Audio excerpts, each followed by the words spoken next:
filter into the Yeah, live as it is. nothing Monday evening Great. to talk about emotions and conflict and communication and all that stuff.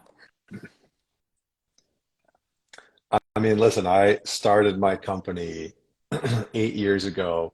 I really like alliterations, and so I started my Yeah. company doing Man Talks Mondays, and that was, that was the birth of the whole thing. Was just, Man Talks Mondays. This is Monday nights talking about all the stuff, Yeah. doing deep dives on a Monday.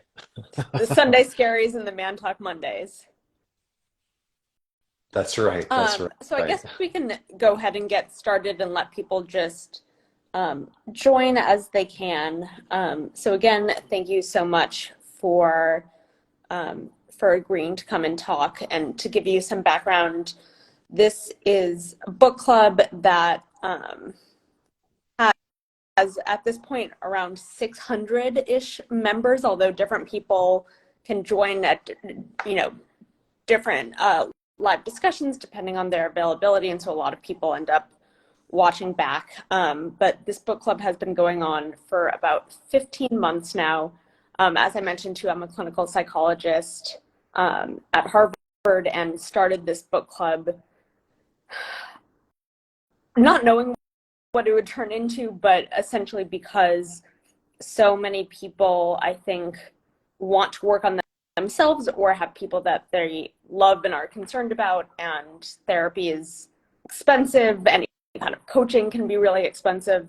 Waiting lists are really long, and so I started this largely as an effort to help people find somewhere to get started, whether that be because seeking help and talking to someone individually is intimidating, or they don't have the resources or anything like that. And we each month read lots of different books, anywhere from talking about obviously emotions and mental health, to relationships, to goal setting and motivation.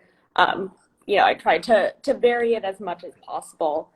And I know a lot of people were really excited when I announced this book, because as far as I know, and as far as I think a lot of people know, there's not a ton out there specifically about men's emotions, and especially something that is so accessible not only to men, but to anyone who knows men, which is all of us. So Hmm. I wanted to give you a moment, and obviously you do so in the book, but just to introduce yourself and talk about how Man Talks got started, and particularly what made you decide to go from observing your own patterns and realizing that something needed to change within you, to then deciding that you wanted to help other people make this same change. Yeah. I think the short version of it is I had built a really successful outward appearance, traveling the world, great, so great career. Uh, on the outside, it seemed like a good relationship. And I had the motorcycle and the 5-liter Mustang, which I thought was really important at that time. And, outwardly it looked like life was going really well. And I thought I sort of constructed this life that I thought I needed as a young man. But behind the scenes, I was really struggling, infidelity, porn addiction, substance abuse, reckless behavior in a lot of different ways. And that led me to a rock bottom, which, I've talked about a couple of times before, that I think that when we as men lack a kind of definitive entrance into manhood, when we lack initiation, which our culture is very deprived of, we've really sort of strip mined our culture of any kind of initiatory process or rites of passage for young boys and young men. We create it, right? It's not that we stop wanting or needing that initiation, it's that we create it. And we usually create it by some form of bottoming out. We might destroy a relationship, we might destroy a business, we might tank our health, we might, isolate ourselves, which is a very common one in today's society and culture. And so I did that. I blew up my relationship. I was being unfaithful, and I'd been unfaithful a lot. And the woman that I was dating found out about it, and she left. And I was questioning leaving my career, and I didn't want to tell anybody what was going on. And so I packed up all my stuff, moved it into storage, and lived out of the back of my car in what I read about in the book is Chateau Walmart. So I basically slept in parking lots. And, I was fortunate enough to have had a mentor in my life at that time who was trained in Jungian psychology and CBT and Gestalt and um, Buddhism and Zen and Taoism and these sort of like Eastern philosophies and sort of contemplative ways of thinking. And that turned my life around, having this mentorship. This man was 72 years old, 74 years old. And I ended up spending, after this rock bottom, the next 2.5 years apprenticing with him and, learning all of these therapeutic and spiritual modalities while chopping wood and helping him farm his asparagus. And then the last thing, the other major piece was that I started to realize that many of my male friendships were set up in this kind of surface level way, where me and the guys in my life talked about, you know, the the standard things that we as men talk about, but we weren't ever diving underneath the surface. And so when I started to get transparent with some of the men in my life about what had been going on, what I was met with, because transparency begets transparency, right? Vulnerability begets vulnerability. Um, what I was met with is I started to reveal what had been going on behind the scenes in my life to these other people, to these other men that were in my life, was that they started opening up to me about how their relationship was struggling, or their mental health wasn't doing well, or their business wasn't as great as they said it was, that their finances were struggling, or their health was struggling. And so I really was struck by how many of us as men were missing these depth oriented relationships, Yeah. and yet we were all craving them. And so that sort of created this spark where I really wanted to do something about it. And it wouldn't be until years later that I would, create Man Talks and build the company that I've built. And, more than a decade later that I would write the book, like I would put this out here. So that's the sort of orientation of what brought me into the work and the journey that I do It's today. so interesting as you're talking about it, and I thought about it as I was reading the book too, that I often hear kind of in all realms of my life, both professionally and personally with family and friends, people talk about how male friendships are so much easier than female friendships. And I think I think They it's can be. true, but I think often there's an implied there's no drama, there's no emotion involved. And I think Mm. I don't want to buy into gender stereotypes, but I do think that, there are many elements of male friendships that can be much easier. But I wonder if encompassed in that statement is the idea that there's not as much vulnerability in male relationships. And if Mm. in praising that and striving for that, we're, as a society, discouraging male friendships from being vulnerable and sharing emotions. Do you have any thoughts on that? Yeah, I mean, I think what's often, I've been doing this work for a long time, and I've worked with a Yeah. lot of men across a lot of cultures. And I think that I don't think that you're wrong necessarily. Like, I think that vulnerability is a part of it, but I think that the real crux of it is that a lot of men are missing challenge-oriented relationships where not only are they willing to be transparent about the shit that's going on in their life, but they're willing to receive some Mm. challenge or some form of generative confrontation from another man to say, hey, listen, you've been complaining about your relationship for 6 months. Like, when are you actually going to do something about this? When are you going to have that conversation with her? Like, when are you actually going to take action? And so, I think that vulnerability is only one part of the equation. And it gets, like in the book, I talk about the myth of male vulnerability because I think the sometimes, not always, I think sometimes the therapeutic industry takes a very female approach to male problems and says the cure all. And I'm not saying that No, you're saying this by any means. I'm just sort of extrapolating out to the therapeutic industry, which is takes a very female approach of like, well, men just need to be more vulnerable. And I think that it's true to a degree, but I think that what men also need is the knowledge that the men that they are around, that they respect them enough to receive some form of challenge to say, listen, you've said that you want to get into better shape, but here you are, smashing a burger back and some French fries right, on your third beer. Like, what's going on? And so I think when we as men cut out the willingness to challenge one another and actually be a little confrontational, then the vulnerability right, actually doesn't happen. And so I think those two things need to be oriented, that men are willing to be a little more courageous, a little bit more confrontational, not in a negative sense, but a little bit more challenge oriented with the men in their lives. Because sometimes we need to press one another in order to really see what's going on under the surface. Like, I'll just give one quick example, which is, I've had a close friend of mine for a very long time, and he's gone through a tremendous amount in the last 5 to 10 years. And for, personal reasons, I won't say what he's gone through, but he's somebody who has experienced a lot, and he's experienced a lot of trauma in his childhood. And because of that, he's very closed and very close to himself and very reserved.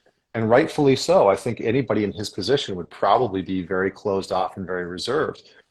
But what I've found is that the vulnerability and the openness and the willing to talk about the really hard things comes on the other side of me taking the extra step that most people wouldn't, of saying, hey, I noticed that you're avoiding my question of how are you yeah, actually doing? Can you tell me? Right? Or when you're ready to talk, let me know. And so, I think that a lot of men are lacking that, right? And I think the research and the data shows that male friendships are really struggling, right? It's like 15% of men right now can't identify a close friend, yeah, which is brutal. I think it was in the 1980s, 55% of men could identify six close friends, and now that's reduced to something like yeah, 25 or 32%. I can't remember the exact stats on that one. But so we see male isolation going up, and that's just detrimental for the yeah. individual because we're very social And beings. I think So, too, yeah. to your point, I do think, it's not just about vulnerability. I think like American society and, maybe throwing, the clinical therapeutic world into it too is, I think, very female oriented in the way we conceptualize things, and this isn't, brought up so much in the book, but I work in an OCD specialty clinic and see a lot of male Mm, patients with body dysmorphia, and perhaps mm, not even perhaps more male patients with body dysmorphia than female patients. And people have asked me, yeah. is that because more men have body dysmorphia? And research doesn't indicate that, but I think that society so primes women to focus on their bodies, that when women have body image issues, or a disorder, it's not as evident that they need to seek help. Whereas men are supposed to be strong and confident, and it's not masculine to be self-conscious. And so when men experience um, these symptoms, they're probably more likely to seek help because it's more framed that there's something wrong with them than it is with women. And it's all just about the way society and psychology and therapy frames these problems in a very female, oriented lens. Yeah. Yeah. I mean, I think it's such a multi-layered thing, right? I think I always try and say, like, just because we're talking about men and what men are going through, it doesn't mean that we don't care about women or minorities or anybody else. I think that what's interesting, what I've noticed in the last decade is that that has actually become more prominent as I've done my work, as my sort of organization and channels have grown, that there's this notion that to talk about men is to miss out on talking about other people. And I think that that's not true. But yeah, I mean, I think there's still the kind of stereotype. Like one of the things that I write about is just this notion that um, within male Right. culture that suppression equals strength. And so a lot of us as men try and adopt this way of being where the stuff that we're grappling with, the things that we don't think are socially acceptable or going to get us ostracized, or women won't like us, or we'll become rejected in some way or embarrassed, that we try and hold all that shit in and we try and push it down. And so and that's a very sort of old school Marlboro man kind of archetype where it's like, well, just don't talk about it, don't deal with it, don't face it, Yeah. and you'll be okay. And you know, maybe that works for a very small percentage of Yeah. people, but I haven't met many of them, and I think there's also this reemergence of this misinterpretation of Stoicism within our modern culture that a lot of men are gravitating towards, that, you know, Stoicism is about eliminating your emotions, which is complete nonsense, right? The Stoics actually talked about being able to domesticate your emotions in some way, to be able to work with them and understand them and have some kind of dominion over them, which means that you actually have to build a relationship to your emotional body and build some mastery and some intelligence there. And so I think that that's what a lot of men are trying to tackle in their lives. It's like, okay, suppression isn't working, stuffing this stuff down isn't working, not talking about it isn't working, it's damaging my relationship and my mental health and my friendships. And so what are the other alternatives? And and so that's Yeah, and I where think this you make this work such really good comes in. points about, as I was reading, there were like so many quotes that I was writing down, or I was taking like photos on my phone of lines, this idea about how most men are not taught what masculinity actually means, and this, that I think often the idea of toxic masculinity is thrown around, and there's, merit to some of it, but that Hmm. our idea of what masculine means and avoidance of any kind of femininity is really to the detriment of what being a strong man, actually um, embodies. Um, I Hmm. in of the many questions that people sent in, I'm going to kind of go broad to specific. And the first one Sure. I think is very broad, but many people asked about it, which is how, whether it be recommending your book or your work to men in people's lives, or bringing up concerns about mental health to men. How do you suggest people raise the topic of mental health or seeking some kind of help when you can tell that a man in your life is struggling, but know that the person also feels the weight of the stigma of struggling in this society? Yeah, I mean, it's a conundrum. I mean, I would say that this is the bulk of questions that I get, from men that can see that their fathers are struggling, from fathers that see that their sons are struggling, wives that see that their husbands are going through it, or their boys. I mean, it really is. It's such a huge one, and I wish I had a really brilliant answer that would that would just be the solution for everybody. And I don't mean that in jest. I really mean that because I wish that I had something that was so clear for everybody to do, but it's different for most people. I think you have to try a couple things. I think two things. One, I think for some men, women are the permission card holders for them to step into this work. And when I say that, what I mean is that a lot of men in our culture and society have bought into this idea that in order to be a good man, a woman has to tell you that you're good. And in order to be a good man for society, that has to be verified by a woman in your life. And so a lot of men sort of pedestal the women that they're with unintentionally, the kind of nice guys, and say, like, tell me that I'm okay, tell me that I'm good, tell me that I'm, doing the right stuff. And so one of the things that can be very helpful is for a woman to say, listen, have you I heard about this great podcast, or I heard about this great book, and I bought it for you. And there's no pressure to read it if you don't want, but I thought that you might enjoy it. Versus you need to go and do this. One of the things that, like I'll just give you some context. In all of the men's groups that I run, in all of the men's weekends that I run, one of the cardinal rules is no advice giving and no direction giving. Because I have yet to meet a man who wants to be told what he should do with himself and Yeah. his life, especially when he's struggling. And unless he's specifically Yeah. soliciting that from a mentor or a therapist or something like that, right? So I would say really try and avoid saying you need to go and see a therapist, you need to hire a coach, you have to read this book, you have to do this or that. And I would say, you know, support them by getting them the resources and creating an opening or an invitation and just saying, listen, I bought you this book because I heard this guy and I thought it was great. I thought you might check it out. The other thing that I really want to be clear on is that I think we as men are doing a shit job of this right now. And so and this isn't to shame men or make us feel bad, but I think that we have a real responsibility to rise, pick one another up, and to do a better job of checking in on the men that are in our lives and saying, listen, man, how are you actually doing? Come join me in this book club. Come join Yeah. me in this Yeah. men's group. Come join me at this event.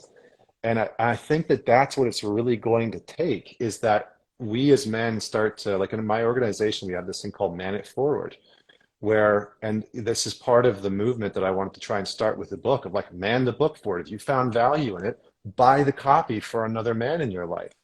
And because I think that we as men, we need to band together to break the kind of stigma, to break the conversation that doing work on yourself is somehow inherently bad. I mean, it's the Yeah. biggest load of garbage I've ever heard. I mean, there's some great research by this guy named Dr. John Barry. I can't remember where. I Hmm. think he's based out of Scotland or the UK. And I think if I'm not mistaken, he found that uh, one of the most fulfilling and rewarding things for a man is self-improvement, is actually being able to work on himself. Now, that doesn't Sure. always mean psychologically. That might mean, learning woodworking, or developing Brazilian jiu-jitsu skills, or working out, or learning to work on his car, like whatever it is. But that kind of self-improvement is something that lights us all up.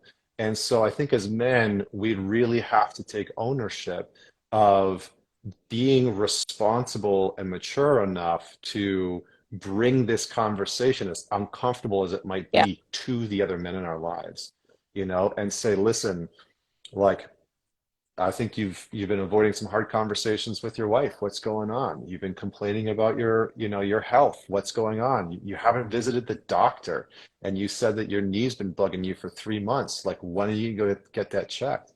So I think that we as men have a big role to play in this. But I certainly think that maybe the last piece that I'll say is just this knowledge that there's a Yeah. risk for men to do this. And I think that all men know that there's a risk of stepping in to any kind of therapeutic conversation. And there's a lot of reasons for that, which we could dive into if we wanted to at some point. But I think that that's the best way.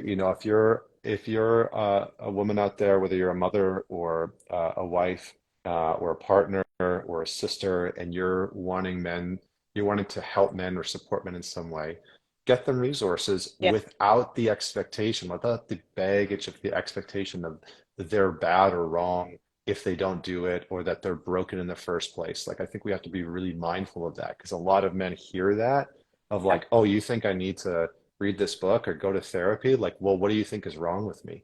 And so I think we just pull away and give choice. My mentor says that um, health is your ability to choose. And so I think that we still have to give men a choice of whether or not they want to step into it, because they may have been like me, which is no Right. one could have convinced me to go to therapy, and that's the sad truth, is that I needed to bottom out in order to learn the lessons. And some men have convinced themselves of the exact same thing, that they need to bottom out before things improve.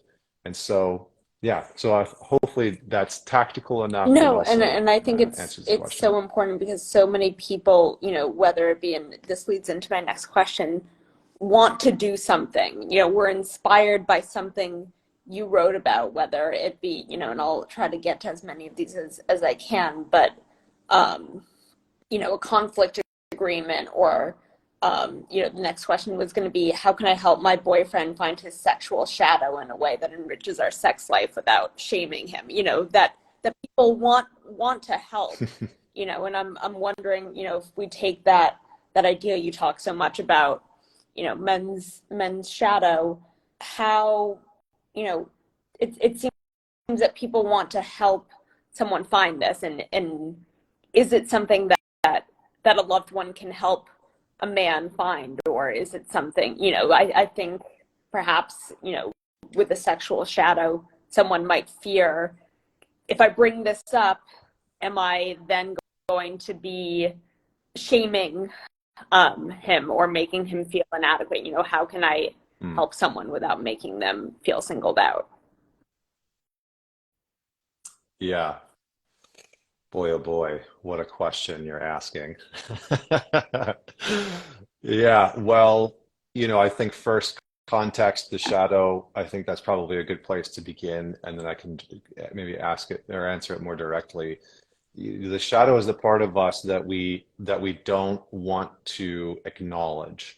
When I work with men, I usually call it the hurt locker, right? It's like this is where you stored all of your pain, all your insecurities, all your hurt, all your fears, all your inferiorities, the decisions that you've made that you don't want other people to know about, the insecurities that you have, around your partner. And so one of the things that I've talked quite a bit about with guys is like, your relationship is going to provoke that shadow, right? Your relationship is going to spark that part. It's going to cause you to feel insecure sometimes, or you're going to find yourself acting needy or being reactive and angry. And those things are going to come out.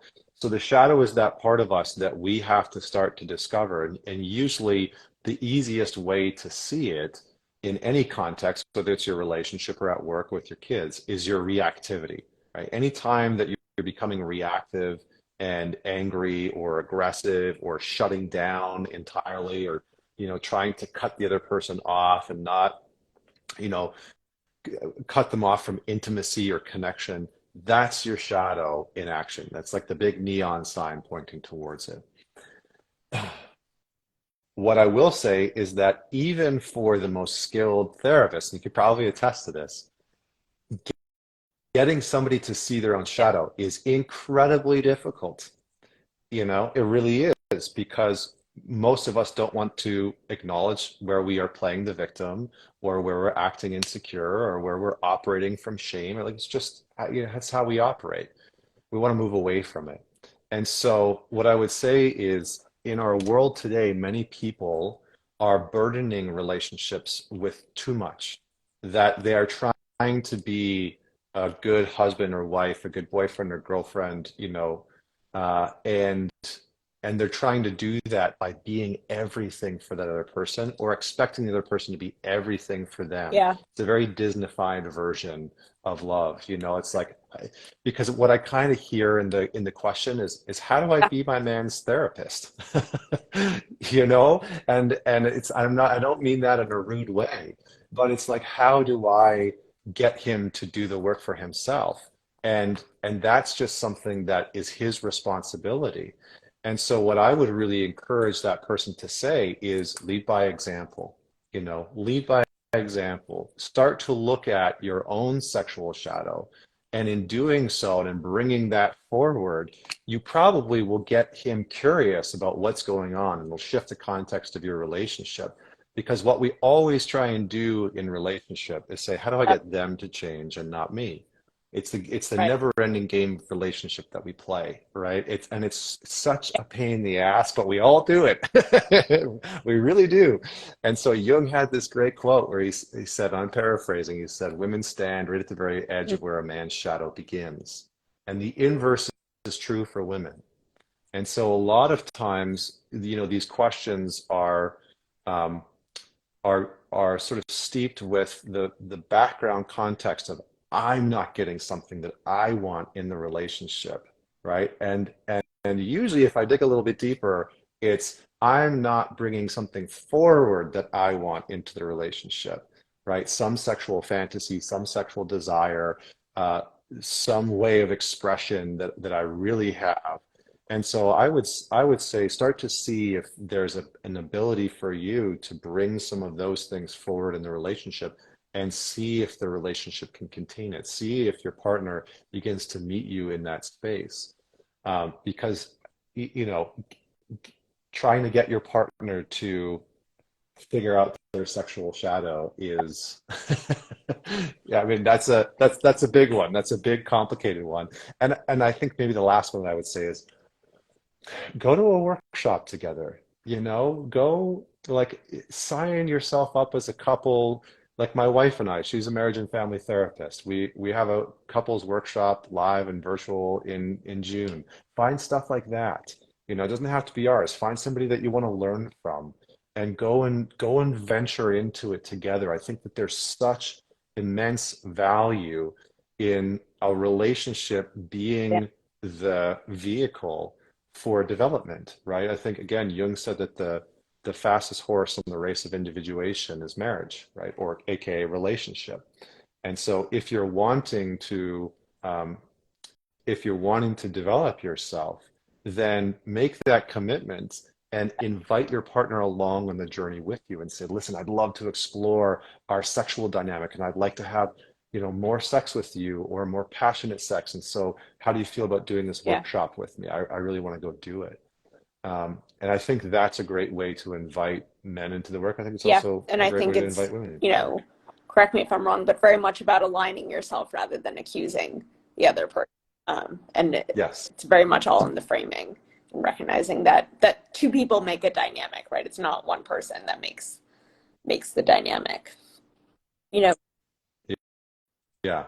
Yeah. I like that. Aligning versus a accusing. lot It's good. of people wrote in about both your section on forgiveness and just communication generally, and I lumped a few different questions together because there was so much overlap. A lot of people talked about the conflict resolution, a male partner not liking to talk through arguments, instead just pretending that everything is okay afterwards. And someone said, I worry that precludes us from being able to actually forgive each other. um, so several people said, one person said, how can my partner and I create a conflict agreement if he isn't even willing to discuss the conflict in the first place? And other people piggybacked on that, saying, um, you know, how can I reconcile differences in emotional expression between myself and my partner, for example, when the man is generally less expressive, and how can we resolve a conflict when one person wants to discuss and process and forgive and the other person just wants to move on. Yeah. Yeah. Well, one, Yeah. I would say invite them Yeah. to read the book with you, if possible, if they're open to it, right? Because I think, while I've had a lot of women read the book, I think, I wrote Sure. it directed at men, really, really speaking to men. And so a lot of the guys that have read this are like, oh, this is a very clear, direct framework that I understand and I like. And maybe he doesn't want to read the whole book. So maybe you just say, hey, would you read this one section? I thought this was really interesting. And that might just give context for what you want to dig into. As for the question directly, how do I engage a partner who isn't wanting to deal with conflict or find some sort of resolution? I think I would try and say get as curious as possible about what they're protecting themselves from. And the reason why I say that is that anytime we have somebody in our lives who is very resistant. They're resistant to conflict, they're resistant to communication, they're resistant to some form of exploration. That resistance is protection, right? They learned at some point in their life to protect themselves from whatever is going on by disengaging. And so one of the questions that I would ask is, do you not want to engage in this because you're protecting yourself from something? Or are you worried that that things are going to get worse if we go down this path? Like try and get an understanding, even a little bit, of what that man might be protecting himself from, what he thinks he's protecting you from, or what he thinks he's protecting the relationship from. Because we are in, which can be a beautiful thing in a lot of ways, but we are very protection oriented. And what happens within our male brains a lot of the time is I disengage because I'm trying to protect myself from this, or I'm going to disengage because I'm trying to protect the relationship because maybe I think that this isn't going to go well, or that a resolution is, impossible, or this is going to lead to even more conflict, or maybe I'm trying to protect you, right? These are all the stories that we tell ourselves. Maybe I'm trying to protect you from some truth that I don't think that you can handle. And so what I would really get clear on with your partner is there something you're trying to protect me, you, or the relationship from? Really, really good question to open things up, because a lot of men will say, yeah, I'm trying to protect you from X, Y, and Z, or yeah, trying to protect the relationship from X, Y, and Z. And I think the misconception, I saw control get popped in there. I think the misconception is that this is control. And what it really is about is we all love differently. We all express ourselves differently. And protection is not a form of control. Protection is a means of, it's a means of safety in a lot of ways. And I think we underestimate that a lot of men were once boys who learned to protect themselves Yeah. by disconnecting. The amount of men that I have worked with, which breaks my heart, over the last decade, thousands of men who have experienced a tremendous amount Yeah. of abuse or witnessed violence or witnessed, just wild stuff. And so, yeah, to Yeah. Charlie's point, self-preservation. And so sometimes we think we're taking the grenade by shutting down the conversation. It's like, I'm going to pause this conversation because I'm so worried about having this get Yeah. worse that I'm just going to pull away. So get curious about the protection part. And I think that will open up a lot of curiosity, especially with avoidance, right? Because avoidance, that's such a strong protection mechanism, right? It's like, I'm going to shut down and shut you out Yeah. in order to protect And myself. I saw someone else mention attachment style, and I think, I don't remember you explicitly talking about attachment in your book, but, talking about childhood and trauma and stuff. I think a lot of this is attachment style, which affects everyone, right? It's not just men, but when men starting at a young age, or boys starting at a young age, are ridiculed for being emotional, are abused. You know, they learn that a self-preservation technique is just to shut down, right? And Yeah. instead of assuming that someone is disrespecting the relationship or doesn't care about the relationship, when you see the person shut down, coming at it from a place of curiosity and compassion. And I was talking earlier today to a patient about how when you frame something as a conversation rather than as a conflict, there's no one person winning, right? You're on a team together and you're trying to find a common solution. But the second it turns into accusations and conflict, there's often striving for there to be a winner, and ironically there ends up being no winner because both people leave feeling validated and Yeah. feeling like there's not a common understanding there. Yeah. And I think the Yeah. last thing I'll say on that before we hit up the next one is, ask your partner what role they Yeah. think conflict plays in a relationship. And because I think a lot of us, man or woman, I think most of us have been taught that we're whether it's directly or indirectly, we've either observed or experienced that conflict is negative, you know. Like I grew up witnessing between two families that either conflict was to be avoided or conflict was violent and dangerous sometimes, or was loud and volatile. And so, I learned very quickly that it was like one of these two things. And then I remember when my wife and I started dating, she grew up in a very different household where conflict was like the sixth love language, where like classic New Jersey home, right? Where I was just like, what is going on? Like, why is this conflict all the time? And so I remember having a conversation with her where I was like, what role does conflict play for you in a relationship? And she's like, well, it's just how we get through stuff. It's how we work through things. I was like, no, that's, I don't think I'm necessarily interested in that being the dynamic between us all the time. So, um, Yeah. yeah, so I think there's merit in that question. Like what role do you think conflict plays in a Right. relationship, and what role do you want it to play? Because it's Right. it's going to be there Um, sometimes. Getting into, more specific questions, I was tickled by how many people were writing in not only about romantic partners, but about fathers and sons and coworkers. Someone said, I really appreciated your acknowledgement of the double-edged sword of men's pressure to show their emotions, but the ridicule they face when they do. How do I raise my son to be emotionally expressive without worrying that he will be bullied for being soft? And soft is in quotes here. Uh, Yeah, I mean, it really is a challenging yeah, one because the likelihood is high that he will experience that, you know, and right. and not just from boys. He'll probably experience that from girls. I mean, the amount of men that I've worked with where they were told by a partner that they wanted, the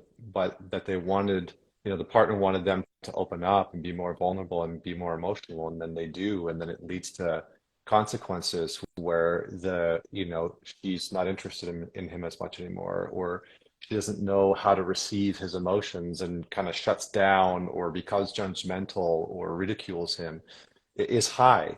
And so it is a bit of a conundrum. And I do think that culture and society is still looking for emotionally strong men. And I don't think that there's necessarily anything wrong with that, but there's a difference between emotionally capable, strong, and intelligent men and Yeah, emotionally suppressed, numbed out, disconnected men. And so what I would say is, encourage your son to find some really good yeah, male friends, some boys that he's good to hang out with, and to depressurize the system. I think that we've put so much pressure and expectations on young kids today, and yeah, it's brutal.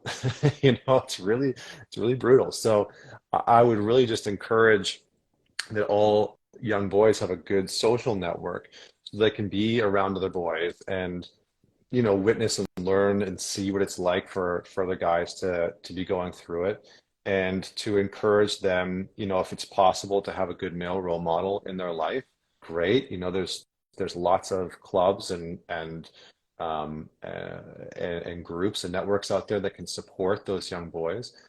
But I think that's one of the best things that you can do. And to be yeah, real with that boy, to not be like, oh, just be vulnerable and share your emotions. It's like, no, actually being able to discern when, where, and with yeah, whom you share your vulnerability is very important, because there is such a thing as sharing too much too quickly. And there is such a thing as sharing too much with yeah, people who do not have our best interest in mind. And I think that it would benefit young boys to know that, because I think that a lot of young boys get into a relationship and yeah, they emotionally vomit into that relationship, and then they get dumped or left or made fun of, or something happens, and they are just yeah, devastated inside. And so, yeah, so find a couple people that you can open up with, and get curious with a young man and say, you know who do you talk about some of the yeah, tough stuff that happens at home with. uh, so I think that's probably the best yeah. the best And path that I can I, sort I of think direct towards. it's a tough one because I, it is, correct me if you disagree, but it's a societal issue as much as it's an individual issue. And um, you know, as much as we can encourage men and boys to be figuring out this balance, there's work that society needs to do too in accepting it, right? And so it's Hmm. I think a lot of people think it's a risk, and a lot of people I think want to be more open with their emotions and more communicative, but feel like the risk is not necessarily worth the reward because of the heartbreak or the ridicule or whatever it is um, that they fear. Yeah, I would agree 100%. I mean, I think that if we're really when we're really honest, we can often see that men that are very emotionally expressive within our culture and our society are often looked down on by some folks. And I think that in other ways, men who express their emotions in a way Yeah, that isn't socially acceptable um, gets looked down on. And I'm gonna say a name that's very controversial, but I look at somebody like Jordan Peterson, who, if you even just move all of his content aside, if you move what he talks about aside, and whether you like him or not, whether you respect him or not, whether you like his work or not, there's a man who has been emotional on a public stage a number of times, and the amount of vitriol and ridicule he has received is yeah, astounding to me. Here's a man who is talking from a very broken-hearted place about the plight and the struggle that young men are yeah, going through, and he just gets lit up online. And so, I think that really speaks volumes. And I think the challenge is that young men see that, and young men that are maybe in some forums online that are maybe somewhat misogynistic, or don't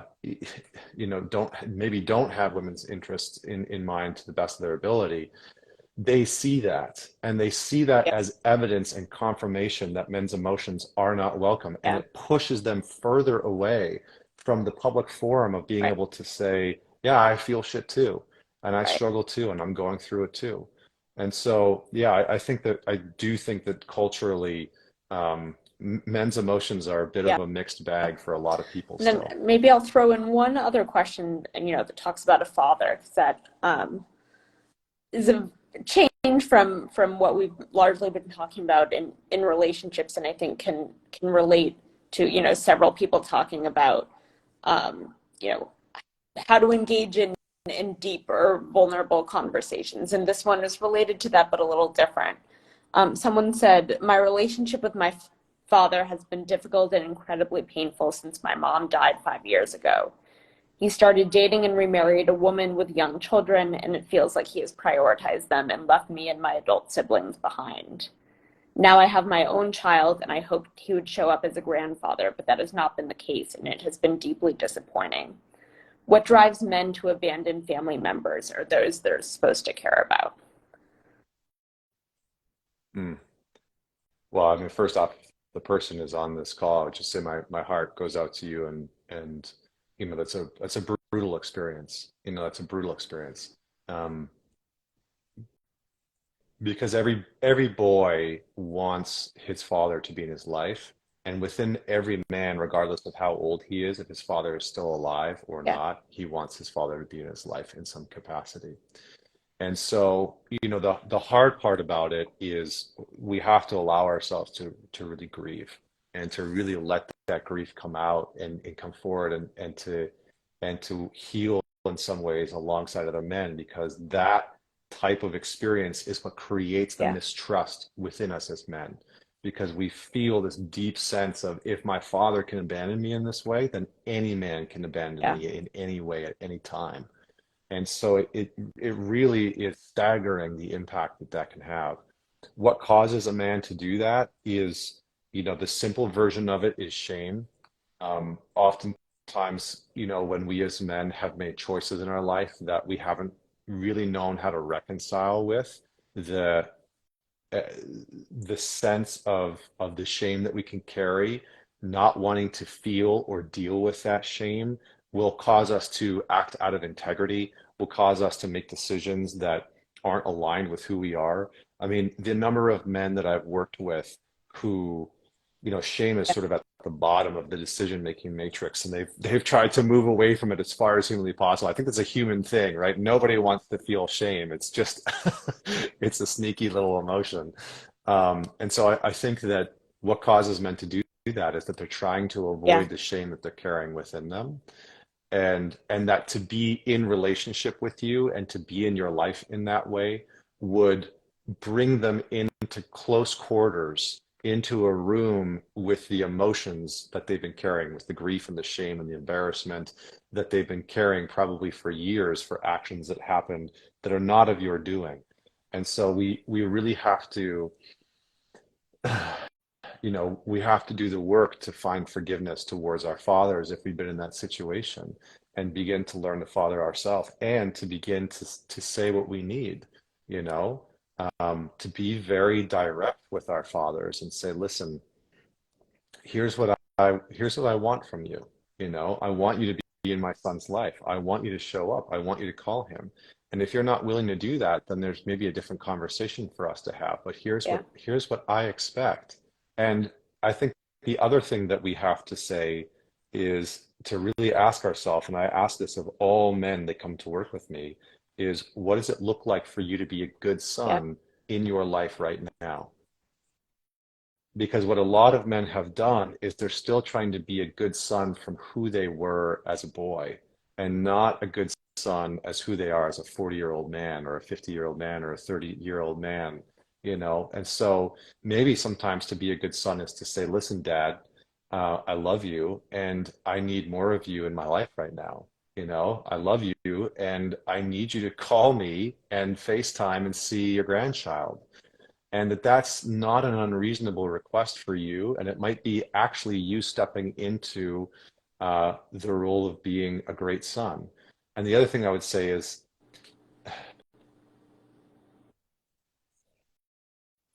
yeah, I mean, I've had a number of guys send the book to their dads, and that has been shocking to me. To be honest, it has been shocking. And so, I think you might find some of the answers in the book about why a father might do that. Um, but it might be worthwhile to send him a copy and ask him if he'd be open to reading some of it, Yeah. because that could be a game changer. Yeah. So, yeah. I'm mindful of time, and I could keep going and going with the questions people sent in, but I want to give you the chance to tell people who have enjoyed the book. In my book club reminders, I've mentioned your podcast as well, but where else they can take in your work, and the workshops and everything else you have going on, because it's really so cool, the community that you've Hmm. created. I was gonna say, I feel like we might have time for one more. Give Okay. the people what they want, Sarah. I love your handle, by the way. It's Thank freaking you. I have awesome. to actually Uh, give credit. I don't know if I've ever said this on here, that when I was in grad school, it must have been my first year of grad school, a patient I had referred to me to her friends as the Sarahpist, because she had, I think it was a roommate or something, it was so many years ago now, named Sarah, and she didn't want to confuse, people to confuse us. And so I have not talked to her in many years, but I give her full credit for the creativity of it, because she labeled it. So thank you. that's awesome. That's awesome. Yeah. Well, I was gonna put the book up before we ask the last question, which is, it's called Men's Work. You can go to mantalks.com and find the book. You can find my work. You can find the podcast. I've been running the podcast for several years and have interviewed some of the top everything: entrepreneurs, athletes, celebrities, psychologists, astrophysicists. I mean, I had Franz de Waal on that just dropped yesterday. He's like one of the biggest primatologists ever. And so, yeah, it's a really cool place. the podcast. But the book is called Men's Work. You can find it on Amazon. I guess to Yeah. end, I'll go with a broad question, but one I think that many people can relate to. Um, how how do I know when a man is ready to turn surface level conversations into deep and vulnerable ones? And I guess this doesn't have to just be in a relationship. This can be in a friendship. This can be in anything. What cues, so to speak, can someone take to realize that they're ready to go beyond the surface level?